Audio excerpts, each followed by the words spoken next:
മൺമറഞ്ഞ ഇന്നലകളുടെ ഉയർത്തെഴുന്നേൽപ്പ്, ചരിത്രത്തിലേക്കൊരു തീർത്ഥാടനം. തലസ്ഥാനത്ത് വിസ്മയമൊരുക്കി പാളയം ഭാഗ്യമാല ഓഡിറ്റോറിയത്തിൽ TANA ട്രാവൻകൂർ എക്സ്പോ 2026.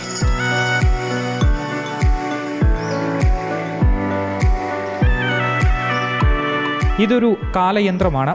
ക്യാമറ കണ്ണുകൾ ഈ ദൃശ്യങ്ങളിലൂടെ സഞ്ചരിക്കുമ്പോൾ നാം കാണുന്നത് വെറുമൊരു വസ്തുക്കളെയല്ല, മറിച്ച് ഒരു കാലഘട്ടത്തിൻ്റെ ഹൃദയമിടിപ്പുകളെയാണ്.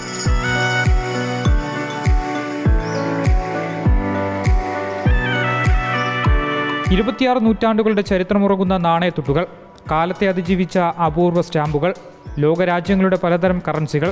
ഓരോ തുട്ടിനുമുണ്ട് ഏതോ രാജ്യവംശത്തിന്റെ വീരഗാഥ പറയാൻ. 76 കൺട്രീസിന്റെ പോളിമർ നോട്ടാണ് നമ്മൾ വെച്ചിരിക്കുന്നത്. ആക്ച്വലി ഇതുവരെ 76 കൺട്രീസിന്റെ പോളിമർ നോട്ട് ഇറക്കിയിട്ടുള്ളൂ.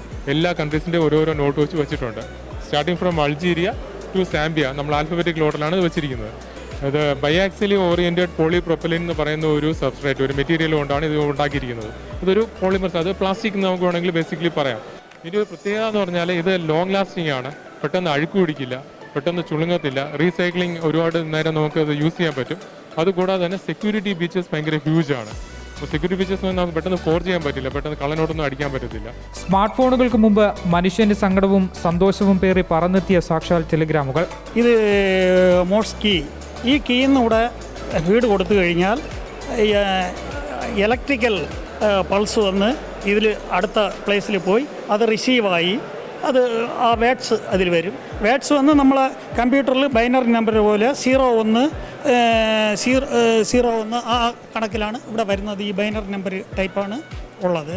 പുതുതലമുറ കണ്ടിട്ട് പോലുമില്ലാത്ത കാളവണ്ടി ലൈസൻസുകൾ, റേഡിയോ ലൈസൻസുകൾ, അഴകും കരുത്തും തിളങ്ങുന്ന പഴയകാല ആയുധങ്ങൾ എല്ലാം ഇവിടെ പുനർജനിക്കുന്നു. ഇന്ന് ലഭ്യമല്ലാത്ത നേരത്തെ ഒരു 1985 വരെ പലതരത്തിലുള്ള ലൈസൻസുകളുണ്ടായിരുന്നു. അതിലൊന്നാണ് കാളവണ്ടി ലൈസൻസ്. പിന്നെ സൈക്കിളിന് ലൈസൻസ് ഉണ്ടായിരുന്നു. റേഡിയോ ഉപയോഗിക്കണമെന്നുണ്ടെങ്കിൽ വളരെ ഇതായിട്ടുള്ള ലൈസൻസുകളുണ്ടായിരുന്നു. റേഡിയോ ലൈസൻസുമാരുണ്ടായിരുന്നു. അവരിങ്ങനെ രാവിലെ ബാഗുമായിട്ട് ഇറങ്ങും, വീടുകളിൽ പോകും. ആൻറ്റിന എന്തെങ്കിലും, അന്നത്തെ ഒരു മെറ്റൽ ആൻറ്റിന ഉണ്ട്, ഇന്നത്തെ ടെലിവിഷൻ ആൻറ്റിന അല്ല, അല്ലാതൊരു മെറ്റൽ ആൻറ്റിന വയറോ കാണുകയാണെങ്കിൽ അവർക്ക് മനസ്സിലാവും ഈ വീട്ടിൽ റേഡിയോ ഉണ്ടെന്നുള്ളത്. അവരകത്ത് കയറും, ഇത് പിടിക്കും. അന്നത്തെ നിലയിൽ ഭീമമായ ഒരു ഇതാണ് പെനാൽറ്റി ഇടും. 5 ലിറ്റർ പെട്രോളിന് 17 രൂപ 95 പൈസയ്ക്കുള്ള ഒരു ബില്ലാണ് ഇതിനകത്ത് കാണിച്ചിട്ടുള്ളത്. അതാണ് ഇതിനകത്തുള്ളത്. പിന്നെ സ്വർണ്ണം 100 രൂപയ്ക്ക് താഴെ പവനുള്ള ബില്ലുകൾ കയ്യിലിരിപ്പുണ്ട്. അപ്പോൾ വ്യത്യസ്തമായ കുറേ അന്നത്തെ കാലത്തുള്ള ഒരു 10-50 വർഷത്തിന് മുമ്പുള്ള കുറേ വ്യത്യസ്തമായ ഡോക്യുമെൻറ്റുകൾ നമുക്കിവിടെ കാണിക്കാനായിട്ട് സാധിക്കും.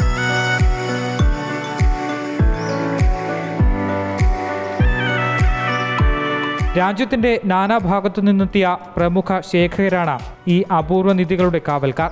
ചരിത്രം കാത്തുവെച്ചതിന്റെ ആവേശം ഈ വാക്കുകളിൽ കാണാം. സ്വാതന്ത്ര്യത്തിന് ശേഷം ഇന്ത്യ ഒരുപാട് കോയിൻസ് ഇറക്കിയിട്ടുണ്ട്.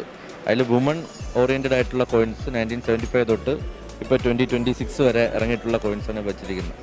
ചിലത് ഇൻഡിവിജ്വൽ വുമൻസ് ആയിരിക്കും, ഇപ്പോൾ മദർ തെരേസ, ഇന്ദിരാഗാന്ധി പോലുള്ള. ചിലത് വുമൺ ഓറിയന്റഡ് പ്രോഗ്രാംസ്, ഇപ്പോൾ equality development piece women's international women's year ഇറക്കിയതാണ്. അതുപോലെ തന്നെ ഇപ്പോൾ 10 years ഓഫ് പ്രധാനമന്ത്രി സുരക്ഷ ഇറക്കിയ കോയിനാണിത്. അങ്ങനെ ഓരോ വുമൺ ഓറിയന്റഡ് തീംസും ഇത്.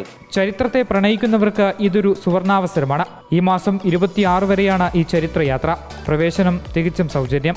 കണ്ടിറങ്ങുമ്പോൾ ഓരോരുത്തരുടെയും മനസ്സിൽ ബാക്കിയാകും ചരിത്രത്തിന്റെ ഈ വിലമതിക്കാനാവാത്ത നാണയത്തുട്ടുകൾ.